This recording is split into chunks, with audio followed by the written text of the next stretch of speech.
And now that we're being recorded, I just wanted to kind of start with hello. My name is Jordan Canrick. I'm the Director of Counseling here at CollegeWise. And my goal over the next 45 to 60 minutes is to ensure that you walk away with a better understanding of what you can be doing with your Common Application to ensure that you do right by yourself. What I mean by that statement is it's very easy to think that, oh, well, each of these sections is very black and white on the application. It's super easy to kind of just, answer it really quickly, move on. Oh, it's optional, not do it. I want to start today by talking about some of the attributes that that schools look for and that we here at CollegeWise help students pull out. But most importantly, where in the application you can portray and show many of these different attributes and how you can make your application less common. So when I say less common, I don't mean that you should put your name backwards because then it'll be funny and they'll have to think about it, right? And I don't mean lie about your birthday because you don't like your birthday or use a different name because your friends call you Rhino instead of Frank, right? There are a lot of parts of the application that really are very much black and white. And our job today is to help you understand what parts of it you can stand out in, how you can do so, and what attributes schools will be looking for within the application. So quickly, just so you know that the guy on the other side of the screen knows what he's talking about, I've been with CollegeWise now for close to 8 years, but before being a member of the CollegeWise team, I worked in the Gettysburg College admissions office for some time, the Princeton Review office as a master tutor and kind of help students with kind of the process from what does testing mean onto college applications. And before all that, and before I was a Gettysburg College student, I was a CollegeWise student way back when, before many of you were even born, but I was a CollegeWise student. And the reason I came back here is because I knew that the work that they did to help me find my right fit school, to help me find my path, is something that I really enjoyed and something that I like to do for others. So I have about 15 years of experience across testing, admissions, and so on. And so I hope that you'll use the next 55 to 60 minutes to take advantage of what I know and ask questions as we go. So feel free to comment in the chat box. Feel free to come off mute when we pause for questions. There is no such thing as a silly question. I will tell you if your question is very specific to your application, I may suggest you email me after so we can keep it broader. But the goal of today is many of you are seniors. Many of you have questions, or even if you're not a senior, you're trying to get ahead, which I appreciate. So this should be interactive to the best it can be. Don't be afraid to ask. There is no such thing as a silly question here, all right? So let's dig in, team. Before you see an acronym, PIILL, I'm going to put in the chat box what each of these means as I discuss them. But big picture, the PIILL stands for passion, initiative, individuality, love of learning, and likability. As I mentioned, I threw all those in the chat just so you can follow along. But what we're going to do is we're going to spend a little time discussing why each of these is important, what it is that schools are seeking, and then we're going to dive into where in your application you can exude these 5 characteristics. So to begin, let's focus on these 5. Why are they important?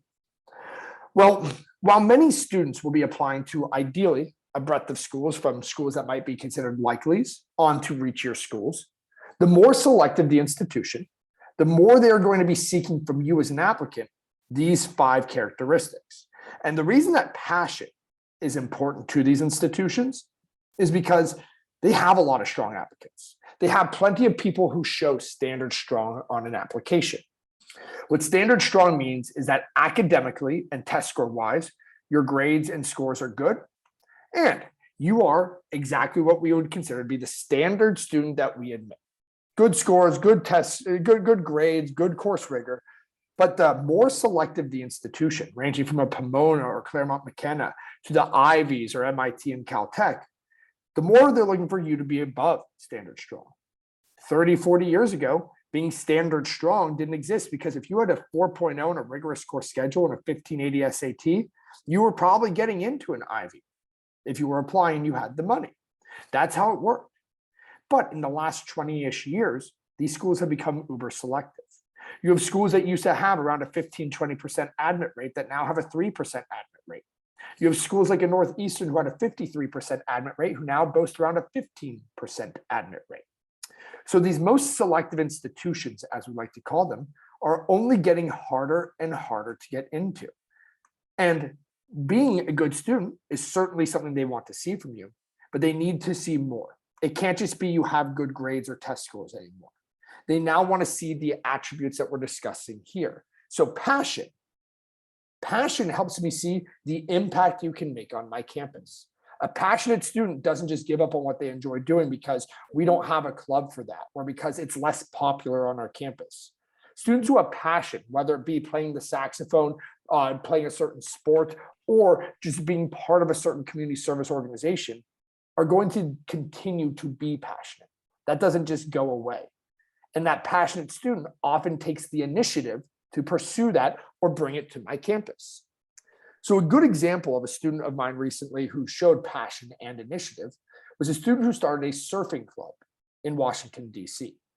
Is he coming? Now, given, folks, please make sure you mute yourselves if you don't mind as you join. Thank you very much.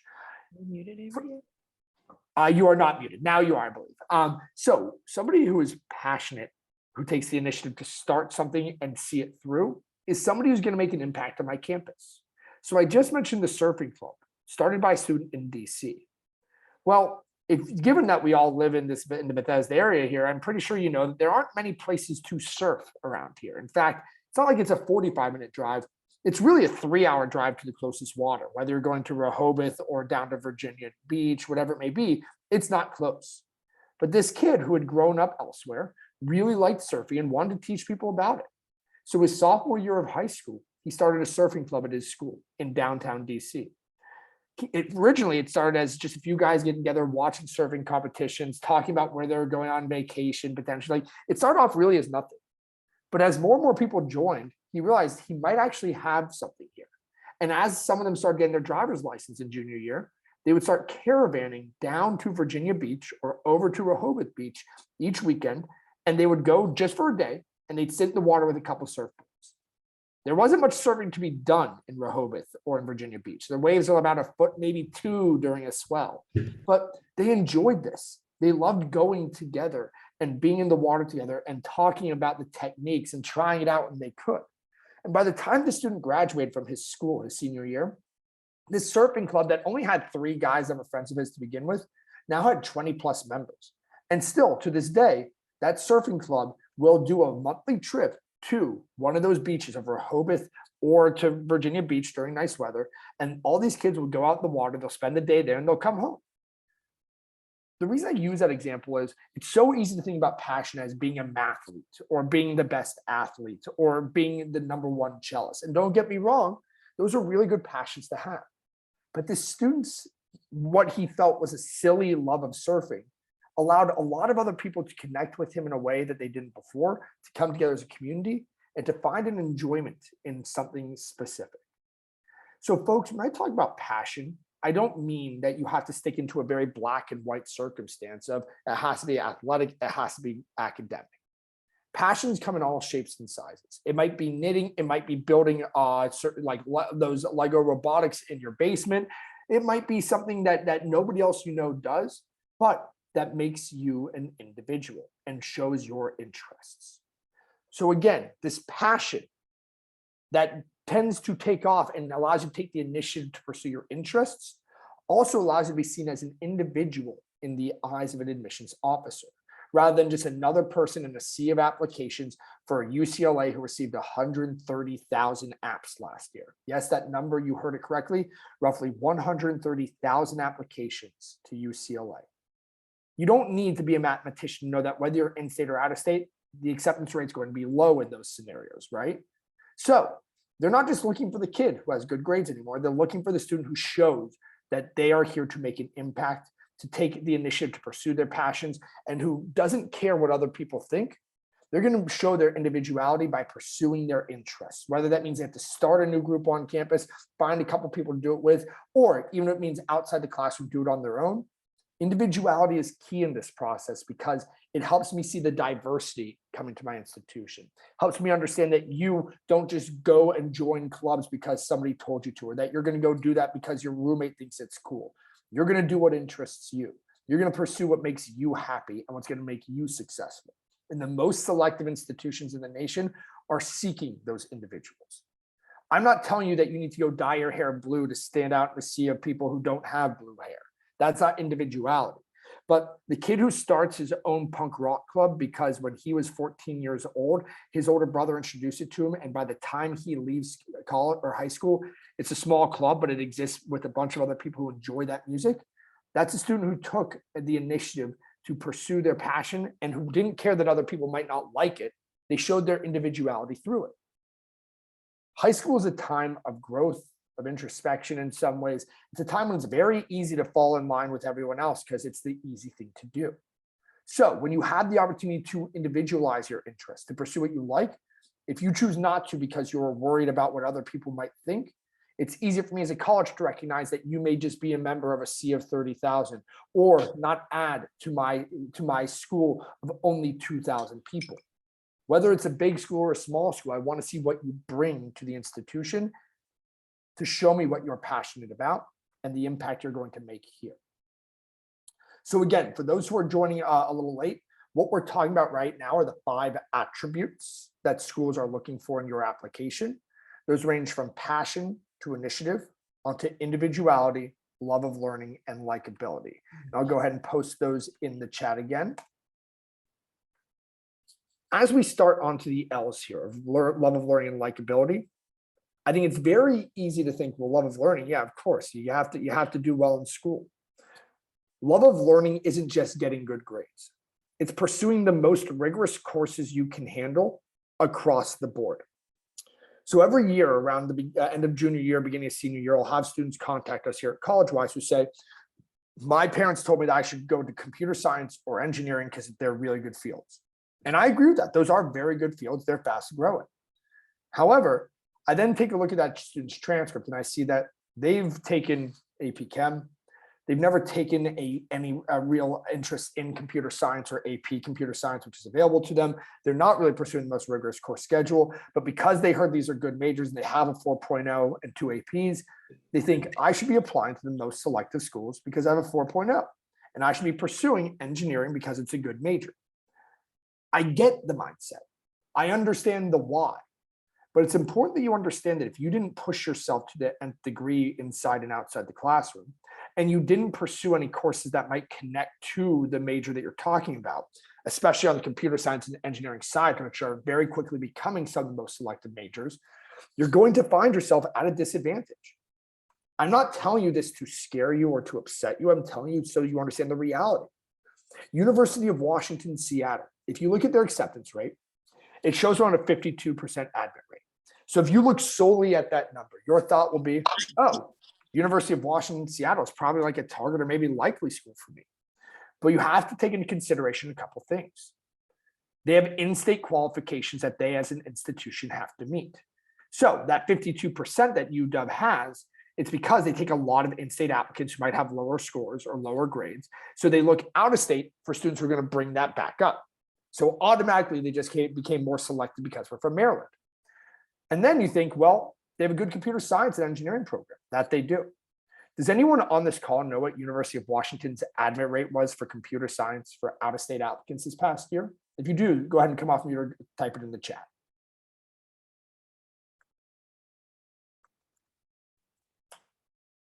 I put it in there for you. The answer is 5%.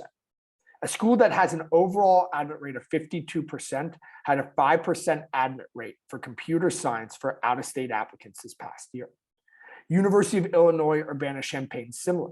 A lot of students look at it and go, well, it's in Illinois, so I'm not sure if I want to go there, but it looks like a target or likely, so I will. For computer science and engineering, it's a reach for every applicant who applies. But like UW, if you're pursuing business, psychology, good degrees, but may not be the ones that everyone's trying to pursue at that school, it is slightly less selective. The major matters, but so does your love of learning. If you're in an IB diploma or full AP capstone, you're getting all A's and pursuing things outside the classroom to the nth degree, you're showing a love of learning. Because to do that, you really need to be willing to put the time and effort in, even to classes that may not connect to your overall interest, right? You may not want to be taking IB history, SL, or AP US history, but you know that it's worth pushing yourself here because you enjoy learning and because it'll matter to you down the road. Whereas a student who only takes APs in the sciences and takes regular courses in the humanities doesn't show me a love of learning. They show me that they're targeting this area because it's more interesting to them. But when that same student applies in Montgomery County among BCC, WJ, RM, Whitman, Churchill, and so on, there are a lot of students who have strong grades, strong test scores, strong extracurriculars who are going to stand out, who may have had more rigorous course schedules, who may have had stronger GPAs or pushed themselves a little more. I only share this information to help you understand what these institutions will be looking at when they focus on students applying from this area. Many students will apply to the same 40 or 50 schools with the thought of, I'm a really strong applicant, and you may be, but you have to remember that there are other strong applicants out there. So that brings us to the last of the acronym here. Remember, it was passion, initiative, individuality, love of learning. The last one is arguably one of the most important and one that most people don't consider. That last L here is likability. Now you might be like, who cares if they like me? I'm strong. I'm an amazing athlete. They would love me to go there. Well, if you are that strong of an athlete and being recruited, yeah, they might be able to forego the likability. But when I have thousands of applicants every year applying, my goal is to create the most diverse class of people who's going to create the greatest impact on my campus as they get ready for the real world. And the likable kid is one who connects well with everyone on campus. Doesn't mean that if you're likable, that I'm going to let the 2.8 kid who had 4 C's in junior year because he didn't want to try in necessarily to one of the more selective schools. But if you are meeting that standard strong line of grades, test scores, so on, and through your application, show how easy it is to connect with you, get to like you. It's a lot easier for me to say yes to you when I'm looking at a sea of no's already. Give them a reason to admit you. Don't give them any reason not to. And that likability factor is key. Now, as we move forward, I'm going to start showing you where these different attributes come out: the passion, the initiative, the individuality, love of learning, and likability. But before we keep going, are there any questions coming to mind based on the attributes, based on what we've discussed so far? And please feel free to come off mute, type in the chat box. I want to give you a minute to reach out here. I want you to be able to ask questions, not just have me talk at you.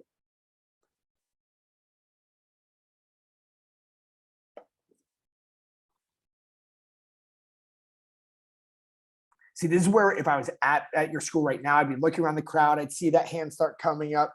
Ooh, someone raised their hand. Please come off mute. Hi. Hello. Hi. I appreciate that the colleges would like someone who is likable, but how does one show that they are likable? So the short answer is the personal statement. The long answer is we're going to get to that right after the activities, but there's a very clear way to show it, and we're going to talk about it. It's a very fair question. I just didn't want to jump ahead yet. Okay. And if after we talk about the essay, it hasn't been answered, please come back off me and yell at me for not answering the question, okay? Sure. Thank you. Deal. See a couple of chats coming in. When you look at a college with 130,000 applications, how can they look at anything aside from test scores and grades? Actually, it's very simple because they have so many good test scores and grades coming in. What they'll look at is about half of these students actually had the test scores and grades. So these are the students we're really going to consider. Whereas the other half are students, well, maybe 1 or 2 of them are students who are being recruited or someone we need for this organization on campus that the coaches reached out or the organizations reached out to have. But it's actually fairly easy when not all these 130,000 students are qualified candidates. Every time you click submit, it costs money for you to submit a school. Why? Because you're paying that school to review your application. So going back to UCLA, who had that 130,000, if you have a 2.4 GPA, you can apply. There's no rule against you applying because of your GPA. You would do all the work, you can pay the $70 and click submit. And in doing so, you will get a review. But what they will do is, as you have the admissions officers reviewing, you'll have 2 different admissions officers review. Oh. Hey, folks, please make sure to mute yourself as you join. Thank you. As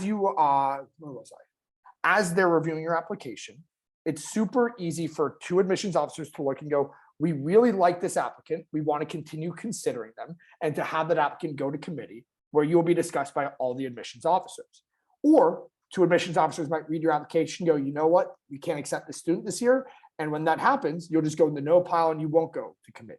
But there's a reason that you have to apply to the UCs by November 30th, and you won't hear back from them until middle of March. They need that full 4 months to review all the applications coming in, because they review every applicant that comes in. They'll look to build that class.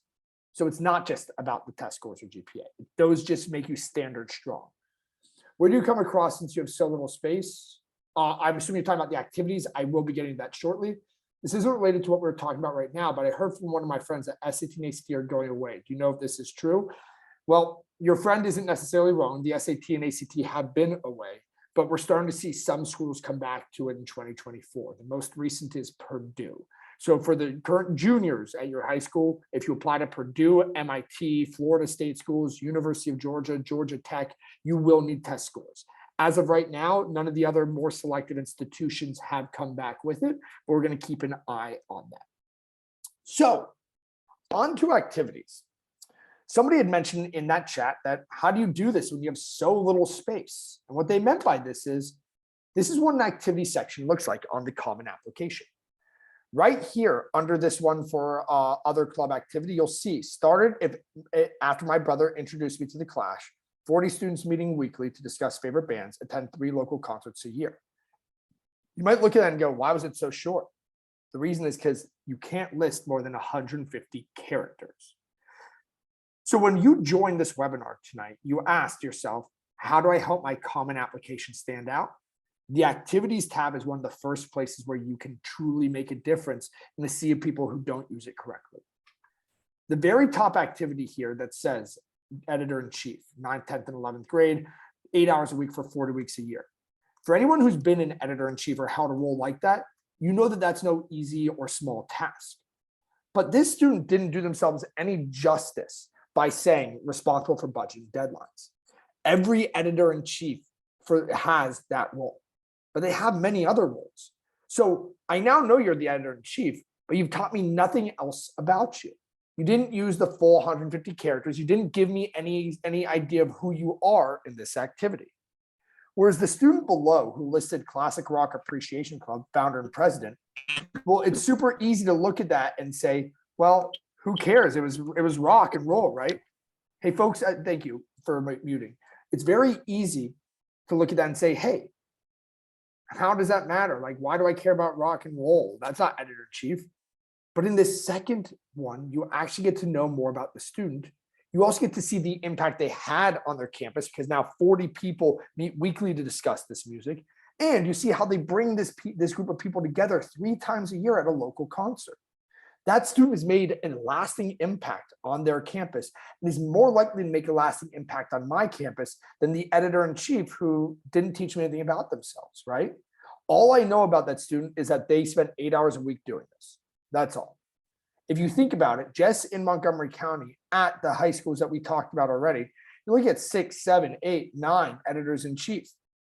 That's just in Montgomery County at the public schools we've discussed. What about the private schools with different newspapers or the satirical paper, whatever it may be? What about the rest of Maryland? What about across the country, right? The activities tab is meant to teach me about why you did the activity, what it meant to you, not just for you to tell me what the activity is. So a couple more examples here. It's very easy to think about activities as work, clubs at school, sports. But this one here, somebody listed babysitter, and not babysitter as I got paid to kind of take care of the neighbor's kids. 12 hours a week, they were at home taking care of their siblings. That's an activity that A, you may not have thought of because it doesn't stand out as a school organization, and B, teaches me a lot about you as an individual. You are mature. Your time management must be great if you're spending the time doing that each week. It helps me understand why you may not have done other clubs at school because your family needed you, which helps me learn about you caring about your family. Oh, and on top of all that, who doesn't like the kid, going back to the likability piece, that takes care of his siblings because either mom or dad or somebody has to work during the evening shift and they need your help. These activities are meant to help me learn about you and the way in which you will interact with the people on my campus. For any kids currently on this call, if you are here with a parent who has gone to university or college, ask them right now how many hours they spent inside of a classroom any given day at school? I'll wait. For those of you who are not with a parent right now, the answer is about 3 to 4 hours in a classroom a day when you're in college, and that's on the higher end.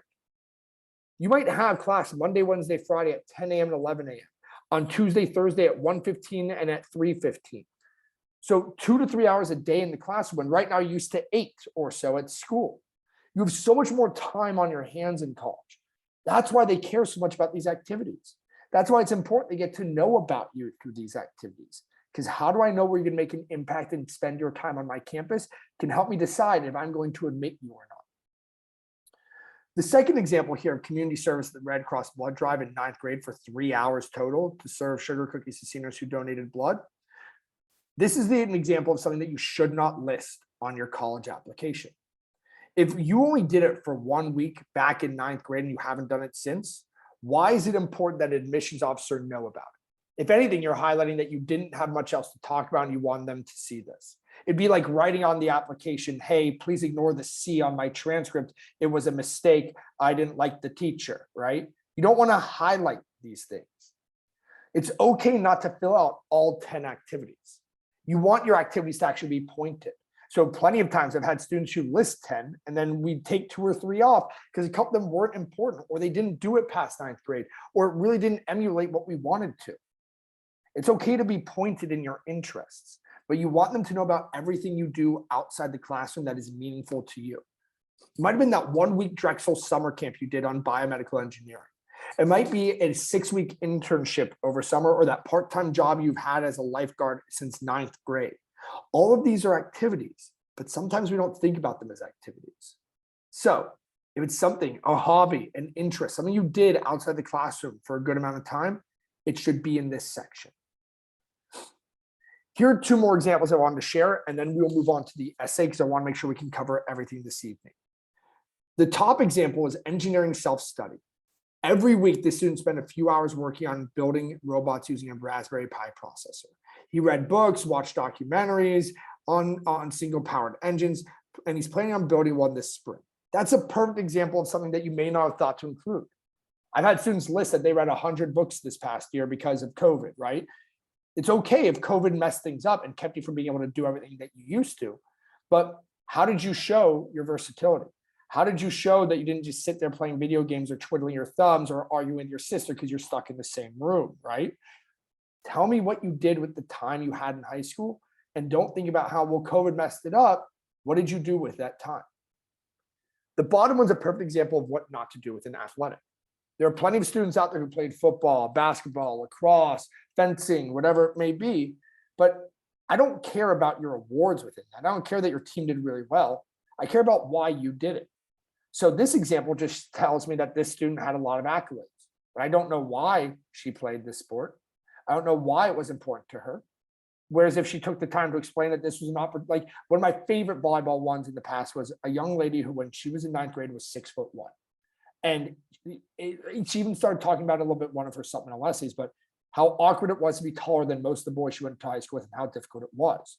But in her activity description, that 150 characters, she basically said, finally used my height to my advantage as we kind of took on opponents, found myself in a team of people who are just as tall as me and just as awkward like me and other giraffes, right? Like it was a description of that nature. It was a perfect description because it showed her humor, her resilience, and so on in that 150 characters. You can do the same thing. But the reason I'm telling you this is we take time with each of our students to work through each of these. You need to take time to do that on your own. Don't just say, I'll deal with the activities before I click submit to UNC in a week because the deadline's 10/15. Spend the time now to make sure that these emulate you, each and every one of them. Before we get into the essays, any questions coming to mind? I see one here. Is it 150 characters per activity or for all activities as a whole? For each activity. So each activity, you get 150 characters for the description. On the UC app, by the way, you get about 300 characters, just so you know. So that's nice of them. Any other questions about the activities front before we move on to the essay?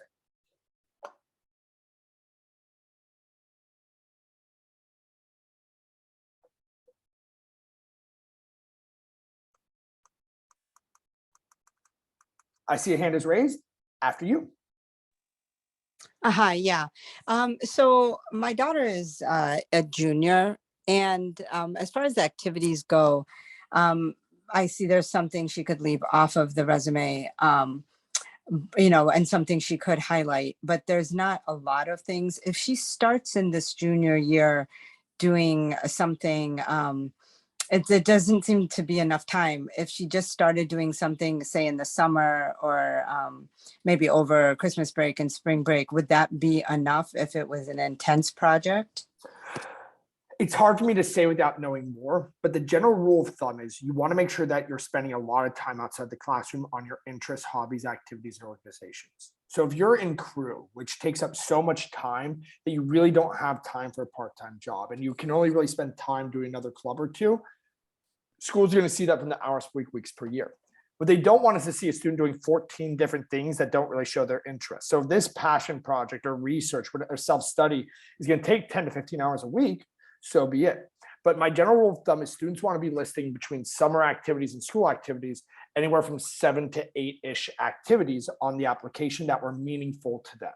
Not everyone has 7 to 8, and some have more. But the goal is that if we're in junior year and we're only doing 3 or 4 things outside of the classroom, just a couple organizations, we should definitely use junior year to ramp that up. There's still plenty of time. What 2 or 3 more things do you want to do at that time?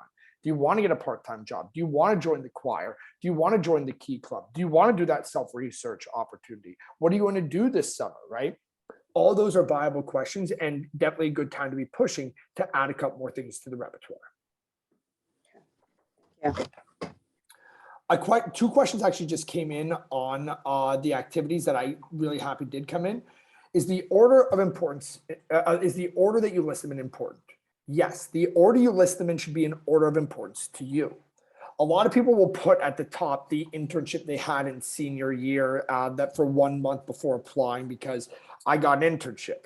But was that really as important as that sport you played for 4 years or your time with best buddies and what you learned about yourself, right? It should be an order of importance to you. That's how they're going to read it. So if the 8th thing down is Key Club and you're a member of Key Club, what you're telling me is that it may not have been as important to you as some of the other things, and that's okay. But list these in order of importance to you. Again, for those just joining, please go ahead and mute yourself. I appreciate it. Thank you. Is it better to list an activity that we have leadership in first, even if it is less hours, weeks than other activities? I would only do if it was the most important thing to you. It's not about the time committed. It's about what it meant to you, what you gained from it, what you learned from it, right? So I have a student this year who the #1 thing on there is GeoGuessr. He's ranked in the world for GeoGuessing, which is a game online where you kind of learn about different areas of the world and you guess where it is based on the picture.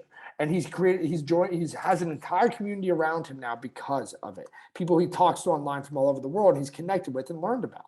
It's very important to him because it's helped him come out of his shell and was something he did during COVID, right? He listed that above being president of like the Key Club at his school. So list it in order of importance to you, not based on the hours. Oops, I went one too far ahead. Given that we have about 30 minutes left, I want to dive into the essays here. I'll come back to questions again after. Somebody asked before, where do you show likability in the application? Because that was one of the 5 attributes we had talked about at the beginning. Likability comes through in the essay. A great essay isn't one that brags about your greatest skill set or that talks about all those activities you already showed me in your activity section. When we're reviewing applications as admissions officers, we see the profile information, your family information, where you went to high school, what senior year course you're taking, any academic honors you have. We then see any test scores you're sending in, IB, AP, SAT, ACT, and then your activities section, which we just went over.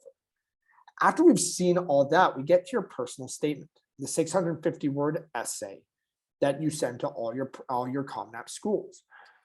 By the time I get to this essay, I'm no longer asking if you're academically viable or ready for my campus. We call it the freshman year roommate test. I've turned off this how strong are they academically and turned on the likability factor. Are you someone I would want to spend time with? Would I want to be your roommate? These are questions that these admissions officers, who the average age of are around 25, so way closer to your kid's age than to mom or dad's age, they're asking themselves, are you someone I want to hang out with? If I was a freshman here again, since many of them are former students, would I want to hang out with you? So the student who goes on talking about how impressive it was to be the treasurer of the Key Club and allocating and counting for incoming and outgoing funds. Well, I probably already know a fair amount about that from your activity section, right? Because you probably listed that you're the treasurer of the Key Club and what you did with it. But also, if you were to say that to somebody who's your neighbor, do you think that they'd be like, "Oh, dude, that's super cool. Let's hang out tomorrow"? Or do you think they'd say, "All right, well, I'll talk to you later"? Whereas the kid who opens up about how, like, they've always enjoyed trying new things and how it doesn't matter to them that they haven't been successful or won anything in it. They just like to try it and they're excited to try something new. That's really easy for me to connect to. Oh, I tried guitar once. I was terrible at it. In fact, I remember my neighbor knocking at my door saying, "Please stop." And it wasn't even 10 p.m. yet, but I can connect to that. I understand that feeling. You want the admissions officer to be able to connect with you, to understand you, to learn about your morals, values, background, interests, right? In a way they don't already know.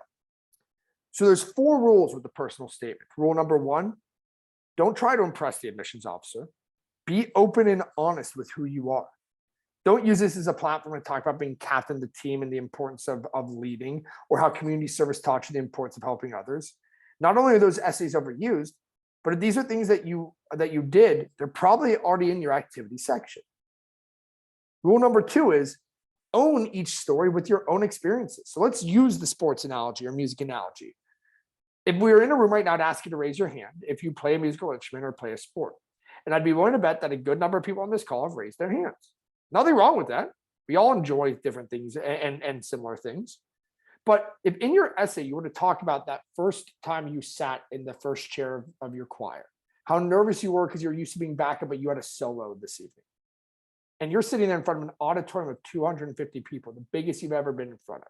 And you feel like you're about to start sweating bullets. It's the Eminem line, knees weak, arms are sweaty, mom spaghetti, whatever it is, right? Like if you're sitting there and all of a sudden you see up in the corner of the crowd, there's your dad with that silly big hat on that he always wears, with that video camera that you can't stand because it's from like 1999. It's huge, but it's the same one he used to film your first home run in Little League, and the same one he used to get your entrance of your first school play. And the moment he gave you that big thumbs up with that grin that he always gives, you felt calm and ready to go. Nobody else can tell that story because the specifics are specific to you, to your example, and they help me feel like I'm in the room with you, getting to know you and that feeling, right?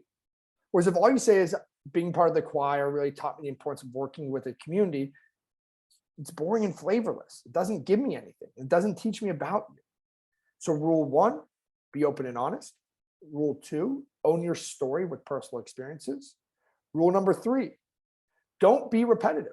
Don't just talk about activities because you think they skimmed over because they got so many applications. Remember, no matter how many applications they got, and no matter whether or not you aren't academically qualified or whatever it may be, they are reading through every application that comes in.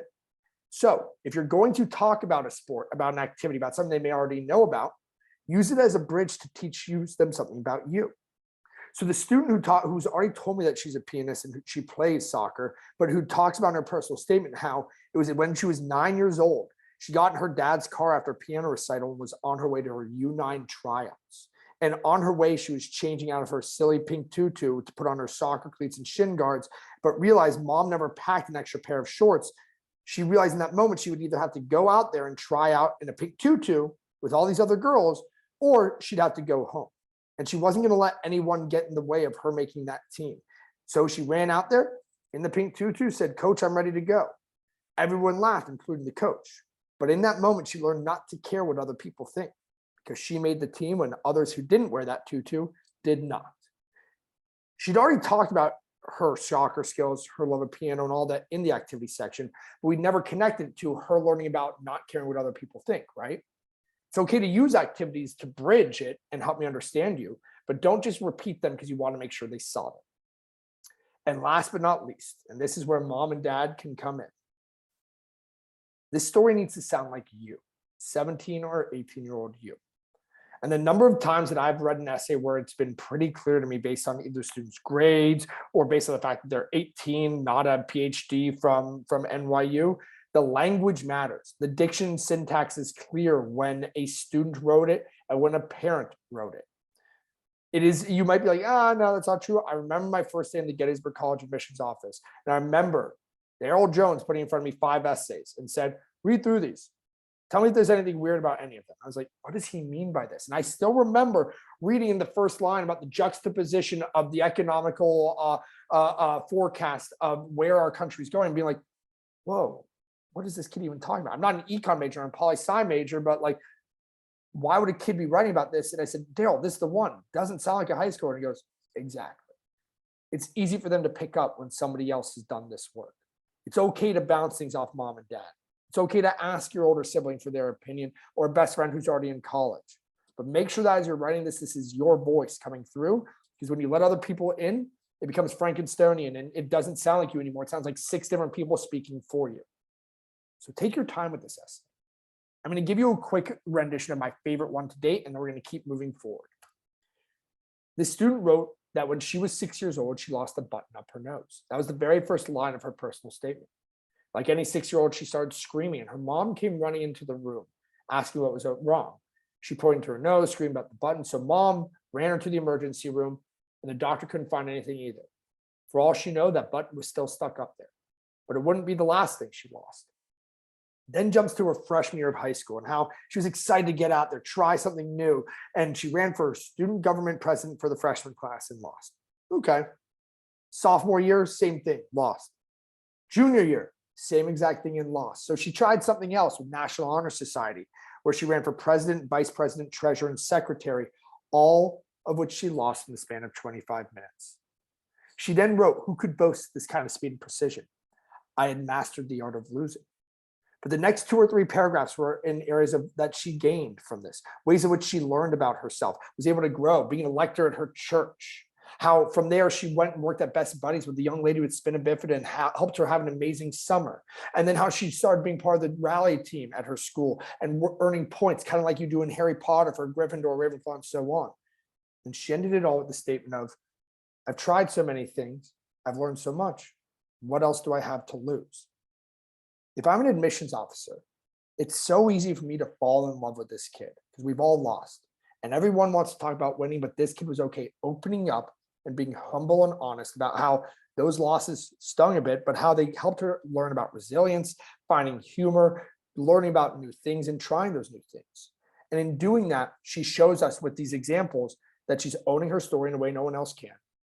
She is using examples like Best Buddies and the School Spirit Squad and everything to help us see how these all bridged the story. And she's writing it in the tone of a 17-year-old.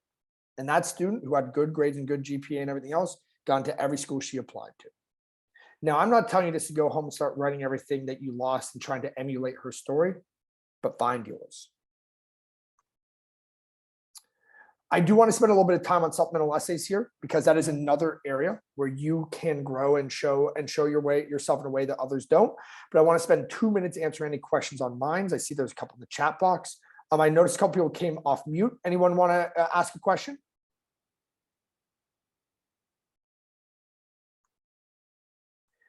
Does AP and IB have different weightage, and which one should I take if I can choose either? There's no wrong answer. It's IB is going to be a bit more structured in the sense that you have the SL/HL piece, and AP you have a bit more flexibility in what you take. What I can tell you is that the IB curriculum is something that definitely stands out because it requires over 2 years for you to do the SL/HL. What I can tell you is if there are parts of the IB curriculum that don't mesh with you and you want to be able to take a few APs with a couple honors here, AP gives you more flexibility. You should do the one that you want to because you see the opportunities for you.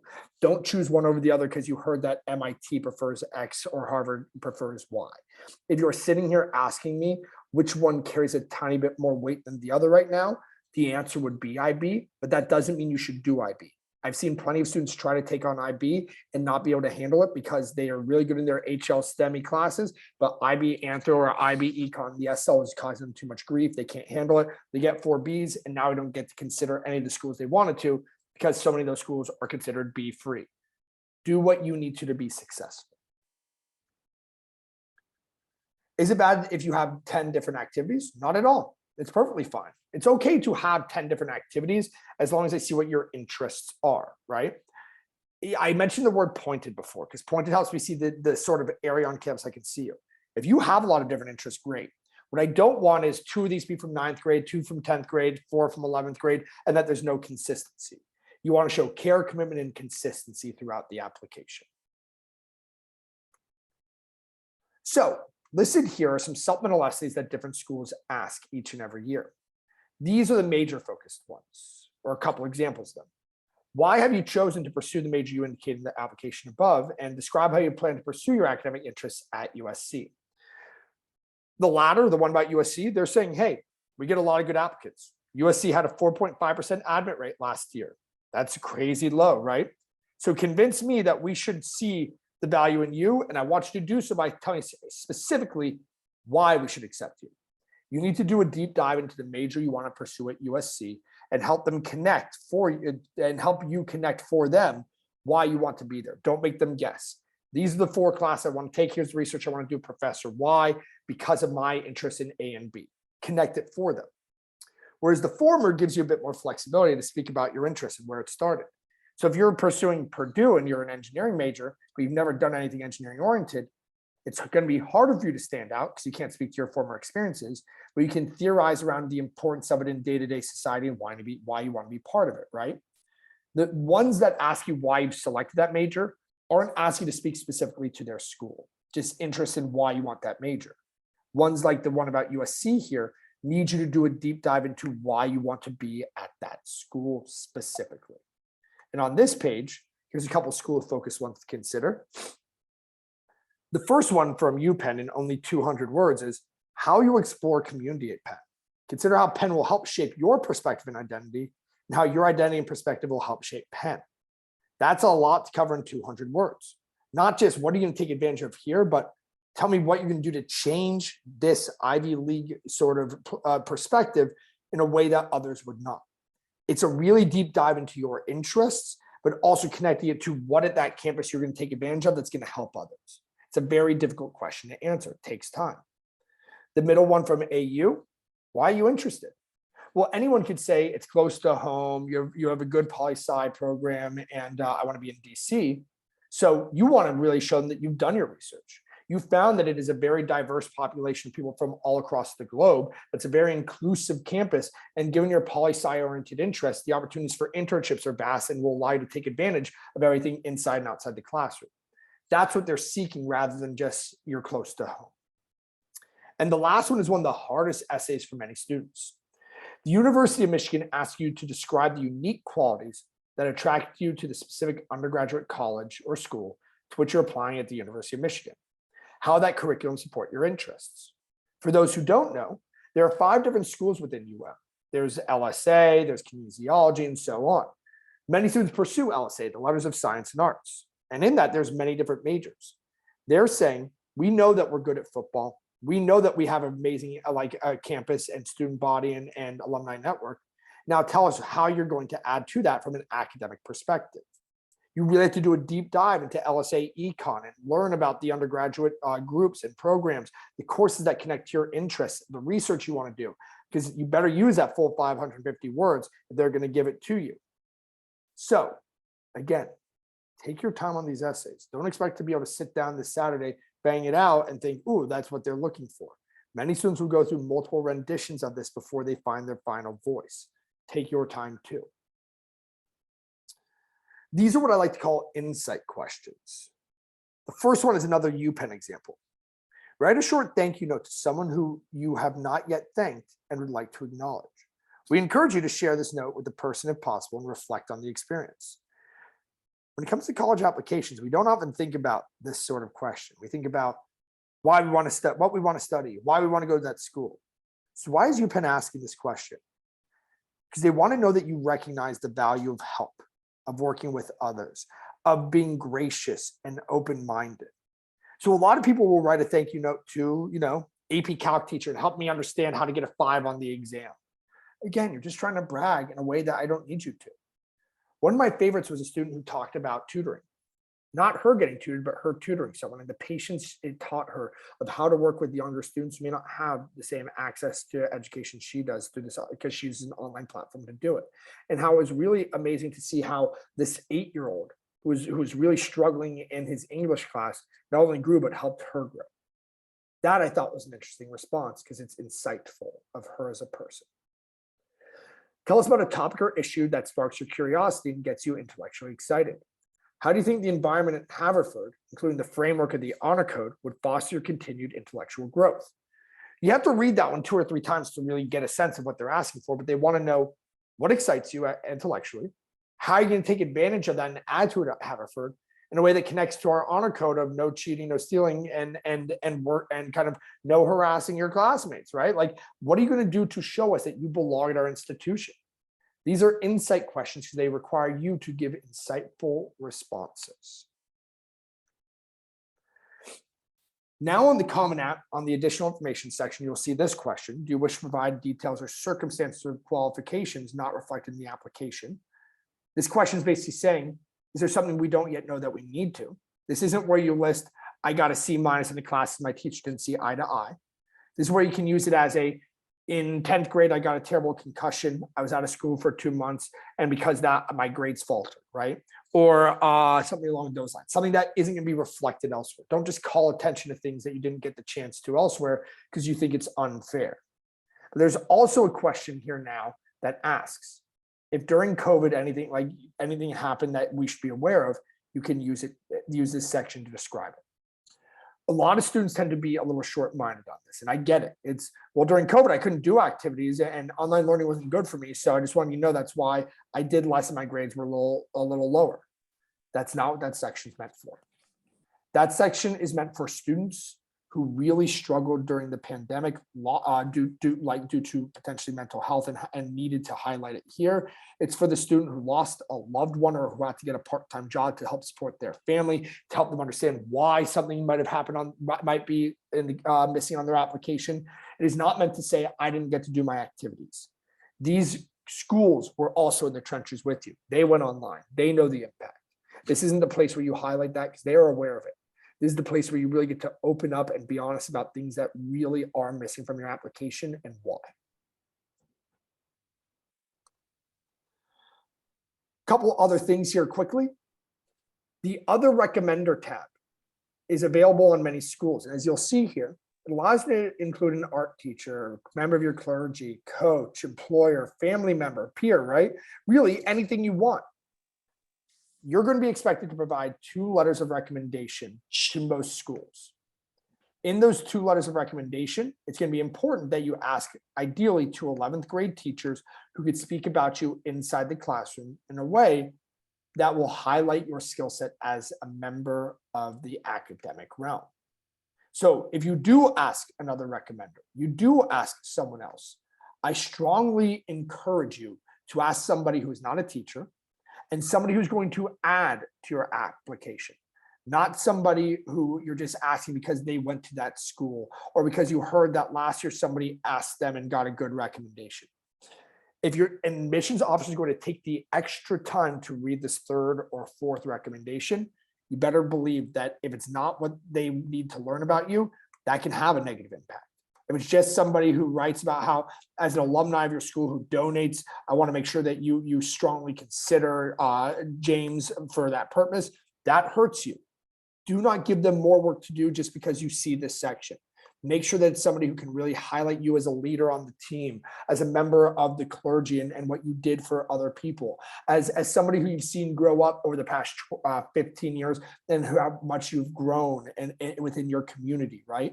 That letter needs to be something that highlights you in a way you have not yet been highlighted. Otherwise, don't do it. Many students don't, and that's okay. The resume, I only include it if A, you already have one built and it's something you can include easily rather than spending a lot of extra time with it. Schools don't really require it. And B, if the activity section didn't let you highlight everything you want to. If you got everything you want across in the activity section, really not necessary to include the resume. There's a couple schools who say they like to see it. University of Texas, Austin, University of North Carolina, and UPenn come to mind. Again, they'd rather you spend the time on your application in other places, but if you have a resume already built out, and it's something that you want to share with them, you can do so. And last but not least is a video portfolio or an alumni interview. If a school offers you the chance to teach them a little bit about you in a video portfolio like Brown does, or to do an alumni interview like many of the Ivies do, there's no harm in doing it. You don't have a big impact, but there's another way for you to teach them about you. Definitely take advantage of it.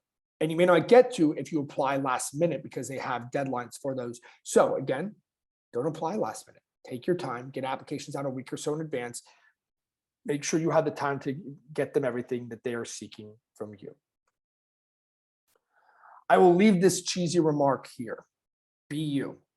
This process is full of stress in many ways, but it does not have to be stressful. You still have 4 weeks before applications are due for November 1 deadlines. Well, 3.5-ish. We have 12-ish days, 11 days really for October 15 deadlines like UGA and UNC. This is a stressful time. I get it. But it's going to be very important that you take advantage of the time each and every day that you have, and that you highlight what makes you unique, shows your passion, initiative, your love of learning, your likability throughout the application. So I'm going to leave this here as I respond to any questions. This is my email. Feel free to reach out. There's anything that we can do for you. If you go to this link here, if you go to this link here, that is where we have our Common App guide. You can download it for free. It's about 45 pages long. We spend a lot of time on it, but you can go there to download that, and I'll cover a lot of what I went over today and more. So I will leave this slide up as we respond to any questions. Go ahead and come off mute. Somebody said many are October 15. I assume you mean deadlines. The majority are 11/1 for EA, but you have a couple October 15 with UNC, UGA, and so on. If you were responsible for caring for an elderly grandparent that is not an activity or hobby, but does take time, where does that go? Well, it would go under activities, right? Or I would put that like that student who put babysitting, right? Caretaker. I know a student who he spends about 20 hours a week caretaking for his grandfather who has dementia. That is what he does after school from like 5 to 7 or 5 to 8 most days, because his mom sometimes can't get home in time, right? That's absolutely an activity. It doesn't feel like it because it may not be something you're necessarily choosing to do, but it is a part of your responsibility as a young adult to do. That's an activity. Good question. As Kate Heald mentioned here, if you're applying to any 10-15 deadlines, make sure to go and request from your counselor very soon, or go to Naviance very soon to request those transcripts. It will take your school 2 to 3 weeks, not because they're being lazy, because they have a lot of them to do. Make your transcript requests now. Follow up with your recommenders this week to make sure they have everything they need to write them in time. Make sure your applications are squared away. Review that application before you submit. Every single one of my students, we do a full review session before we submit to make sure that we dotted our I's, crossed our T's, and aren't missing anything. Spend the time necessary to make sure your applications are good. So I'm going to stop sharing my screen at this time. I'm going to go ahead and throw back in the chat one last time my email for anyone who wants to reach out. In the meantime, we have a minute or two left. Please feel free to come off mute, come to the chat box. I want to make sure you walk away with answers to all the questions that you have. If you are done, you're like, thank you, I got it all. That makes me happy. For those of you who celebrate with me, Gemar Tov and easy fast to you all. And thank you again for joining this evening, taking the time to listen to me ask good questions. If your student has had a time-consuming illness, how do you recommend handling it? I would use the additional information section that I showed at the end to highlight that. It's very important that it doesn't highlight it as, due to my illness, I haven't been able to do things. More so, what has it taught you about yourself? What have you been doing to manage your time and to make sure that you're being successful in the ways you want to, and so on. I wouldn't use the personal statement to focus on it. A lot of students think that that's the place to do so. Use the personal statement to teach me about you in a different way. In the additional information section, there's no harm in writing a paragraph that really highlights that piece of you, because that's important for them to know. Good question.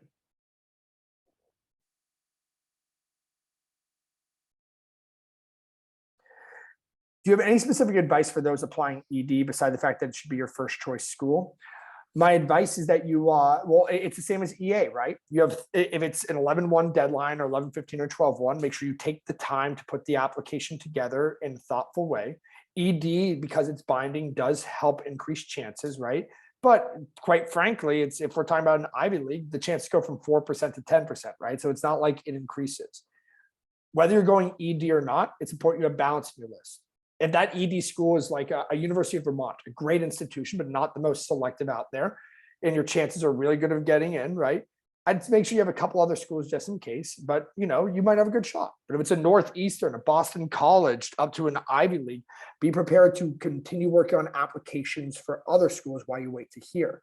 So if you hear December 20th that you didn't get in and you only have 10 days to get 7 other applications done, that's not going to help you have other options. So if you have regular decision schools that are due January 1st, January 5th, weeks at 2 or 3 months after your ED, have those applications ready to go. Best case scenario, you don't have to click submit. It did work for no reason. You're into your ED school. Worst case scenario, you have those applications ready to go in case you didn't get into your ED school. My hope for you is that you do. I hope that everyone here gets into their first choice institution, because ED means that it's your first choice, but make sure that you have your others ready to go. Don't put all your eggs into one basket, especially if it's a highly selective institution. Is it preferable to indicate a major rather than undecided? That's very school specific. Like the UCs have said, if you're an out-of-state applicant, don't apply undecided. But it's all school dependent. Some schools I'd say go undecided over biology, right? Because the bio or comp sci is so selective. Other schools I'd say show them your interest based on what it is that they're seeking. Because some schools like University of Southern California don't really allow you to go undecided, right? Undecided is okay. It's why they have it as an option. It's why they accept so many. But if you do have a specific interest, I would go with it, unless it's something that's uber selective at that school, like a comp sci, a bio, and engineering, in which case I'd go undecided, work hard your first year so that you can then place into the program you want. So I know that was a fairly vague answer, but it's all very schools dependent. I'm sorry. Any other questions I can address today? Or this evening? If not, I'm going to, when the recording is done downloading to my computer, I will share it out with Kate Heald. Also, for everyone who registered for the event using the Eventbrite link, once it is recorded, it will be sent out to you through that link. So you should get it anyways. I will work with Kate to kind of set things up as we move forward through the rest of this year into next to do other webinars, whatnot, for underclassmen. But today being very senior focused, if there are other questions, please don't hesitate to reach out. Thank you, Jordan. My pleasure, Kate. Thank you. Everyone have a great evening, and I will get this recording out to you as soon as I can. Bye for now.